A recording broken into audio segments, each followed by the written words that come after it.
Mga kaigsunan, mga kaigalaan, maayong adlaw kanatong tanan. Ang kalinaw sa ato ang Ginoong Hesukristo magapataliwala og magauban kanato karon og atong pasalamatan ang Ginoo kanunay sa ato ang kinabuhi, especially this day nga gihatag sa matag usa kanato. Mga kaigsuonan, ato ang hinumduman nga sa ato ang pagmata sa kabuntagon, usa kana siya kakahigayunan nga gihatag sa Ginoo kanato, nga ato ang mapahimuslan ang iyang kaayo ug mabati nato ang iyahang kaayo.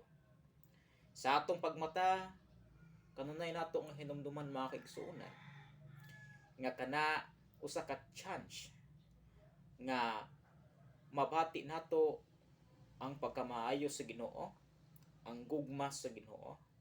Mao nga kinahanglan mapasalamaton kita kanunay mga kaigsuonan.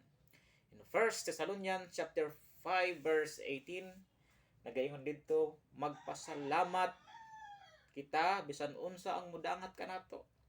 Ug ato kana pagahimuon pinaagi sa ato ang Ginoong Hesukristo. Mga kaigsuonan, dapat mapasalamaton kita kanunay bisan unsa pa man ang mga kasinatian nga ato ang ma-encounter sa matag adlaw. Tungod kay diha sa mga kasinatian, mga challenges, diha nato mga kaigsuonan mas ma-experience ang kaayo sa Ginoo. Busa akong giawhag ang matag usa nga mamahimo kitang mapasalamaton o kanunay usab kitang magmainampuon mga kaigsuonan. Tungod kay diha nato mapakita, diha nato mapadayag ang atong pagpasalamat, ang atong pagpasidungog, ang ato ang pagdaig sa Ginoo, o ang ato ang pagpakig-connect, pagpakig-sulti sa Ginoo.